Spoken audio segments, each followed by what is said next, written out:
Olá, me chamo Maiara, sou doutoranda do programa de pós-graduação em História da UFRN, Universidade Federal do Rio Grande do Norte. Para dar início à minha apresentação, vou compartilhar o material que preparei. A apresentação que eu escolhi para hoje intitula-se Mestiçagem e Escravidão, apontamentos sobre a trajetória de vida de Francisco Taveira da Conceição. É um trabalho construído sob a orientação do historiador Helder Alexandre Medeiros de Macedo, meu orientador no doutorado. Para construir esse trabalho, fiz uso de fontes paroquiais e judiciais, mas especificamente registros de batismo, casamento e óbito, cartas de alforria e inventários pós-mortem. Metodologicamente, faço uso do método onomástico e alguns conceitos que vão aparecer na minha fala e que dão um aporte teórico para minha pesquisa são os de qualidade, dinâmicas de mestiçagem, condição, lugar e lugar sem lugaridade, bem como a ocidentalização. Sobre o Francisco Taveira da Conceição, a primeira vez que nos deparamos com esse indivíduo foi no inventário pós-morte de sua esposa, Ana Francisca da Cunha, feito no ano de 1797.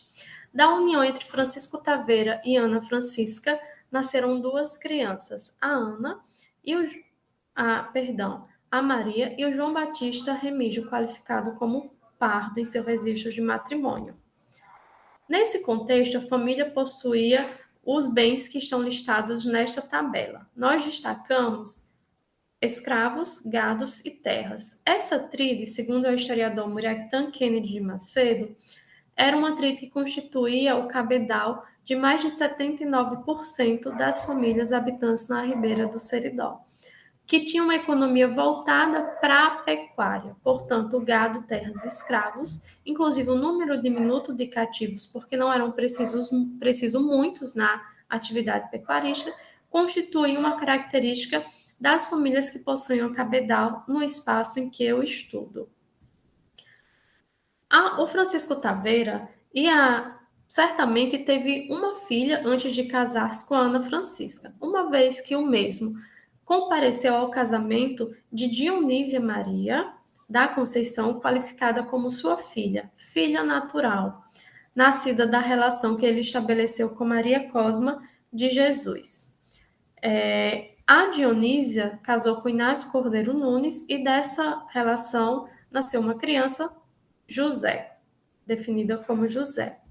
O Francisco Taveira, além dessa relação que resultou numa filha natural e também do seu casamento com a Ana Francisca, estabeleceu uma relação com a sua cativa Catarina. Catarina, em 1797, foi identificada como um bem que pertencia à família Taveira da Conceição, como cativa, mulata, sem moléstia, sem enfermidade alguma e também sem habilidade alguma, e avaliada no valor de 100 mil réis. 3 anos posterior à morte de Ana Francisca, esposa do Francisco Taveira, o mesmo alforriou Antônio, filho da sua relação com a cativa Catarina. Antônio foi alforriado na pia batismal, uma prática comum entre crianças que eram filhas filhas de proprietários de escravos com as suas cativas. A Catarina foi alforriada apenas em 1802 e nessa ocasião tinha 23 anos. É interessante que em seu registro de alforria ela é qualificada como mulata. Todavia, quando a mesma passa a ser liberta, ela passa a ser qualificada como parda. Falaremos um pouquinho mais sobre isso posteriormente. A Catarina e o Francisco Taveira construíram uma genealogia extensa. Tiveram 12 filhos e o único que nasceu com a marca da escravidão foi o Antônio. Aqui tem um geneagrama que demonstra a complexidade dessa família. Francisco Taveira manteve relações com a Maria Cosma, como já evidenciamos, e desta relação nasceu Dionísia Maria. Com a sua esposa, ele teve 2 filhas, a Maria e o João Batista. E com a cativa Catarina, agora liberta, teve 12 filhos. Desses, o Antônio foi qualificado como pardo. O João Batista Remígio também construiu uma genealogia bastante extensa. Ele, em seu registro de matrimônio, foi qualificado como pardo, assim como a Paula Maria de Jesus, e os dois tiveram 10 filhas. Posterior à morte da Paula Maria de Jesus, ele certamente se casou. Nós não encontramos esse registro de matrimônio, mas nós, no inventário pós-morte do João Batista Remígio, localizamos 16 novos herdeiros que nasceram posterior à morte da Paula Maria de Jesus e que foram identificados como seus filhos. Então, certamente ele constituiu matrimônio com outra mulher. Infelizmente, nas fontes nós não sabemos quem foi esta pessoa. Os indivíduos que estão em marrom, eles foram qualificados nas fontes como pardos. Os que estão como cinza, nós estamos considerando como produtos dessas dinâmicas de mestiçagem, como pessoas não brancas, filhos de indivíduos qualificados como pardos ou mulatos. Interessante destacar que a Francisca Maria de Jesus, filha de João Batista Remígio, casou com seu tio paterno, o Francisco dos Anjos. Sobre os bens da família Taveira, é possível perceber que no ano de morte de Francisco Taveira da Conceição, em 1816, esse tinha um cabedal bastante significativo. Nós conseguimos perceber um aumento significativo na posse de gados, terras e escravos. Só em posse de terras, o valor chegava a ser superior ao valor do cabedal anterior. Nós temos aqui o valor de 788 mil réis. E aí, só em gado. O cabedal anterior, voltando aos slides, como nós podemos ver, o valor líquido era de 730 mil réis. Houve um aumento significativo na posse de terras, gados e escravos. É interessante destacar que dos escravos, nós temos a permanência de João, que está presente no primeiro inventário feito em 1797, e no segundo inventário, agora do Francisco Taveira, feito no contexto de sua morte em 1816. É possível perceber também que essas terras foram adquiridas 4 através da compra e uma através da Seis Maria, que foi requerida juntamente com seu irmão Pedro Taveira da Conceição. É importante destacar que o cabedal das famílias que habitavam a Ribeira do Seridó, no contexto em análise, não passava de 1.000 réis. Foi um padrão observado nos inventários pós-morte. Todavia, a gente tem exceções. Nós temos o exemplo da família Taveira da Conceição, mas nós também temos outra família que teve um cabedal que superava o da época, que foi da família Soares de Oliveira, uma família de pardos. Sobre a família Taveira da Conceição, já caminhando para o encerramento, ela demonstra a complexidade das relações estabelecidas no contexto de colonização da América Portuguesa.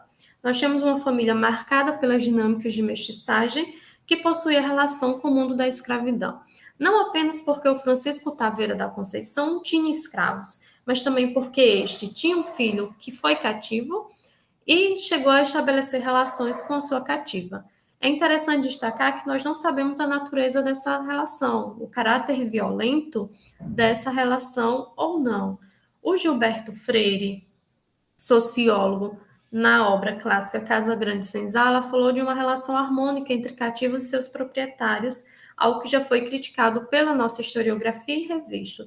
Cito aqui o trabalho da filósofa Lélia Gonzalez, que denota exatamente a violência sofrida pelas cativas com os seus proprietários. No entanto, no que concerne a relação do Francisco Taveira e da Catarina, nós temos apenas dados concretos sobre esta, e nada no que concerne ao sentido afetivo. O que sabemos é que a Catarina consegue, a partir do seu matrimônio, sair do universo da escravidão, passa a se chamar Catarina Maria de Jesus, parda, e passa a ser dona de escravos e de um cabedal que chegava a superar o da média das famílias que habitavam a Ribeira do Seridó na época. Entendemos que essa estratégia ou situação que foi posta para Catarina permitiu com que ela se inserisse na dinâmica socioeconômica da época e buscasse construir um lugar para si.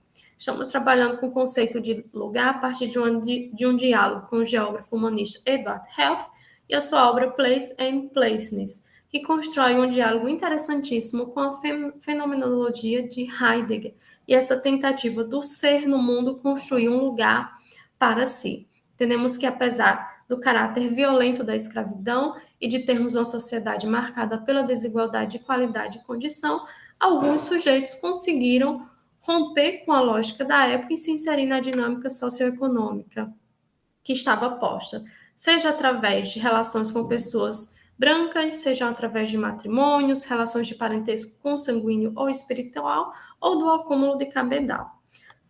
Sobre as qualidades, é possível perceber que na Ribeira do Seridó, pardo representa um distanciamento do universo da escravidão, algo que já foi demonstrado em outros estudos também produzidos na historiografia brasileira. A maior parte dos cativos foram identificados como oriundos de África ou como mulatos. É interessante os oriundos de África porque o trabalho da historiadora Sheila Fari e do Eduardo França Paiva para a região sul do Brasil região sudeste do Brasil demonstra isso também, que a maior parte dos cativos eram oriundos de África.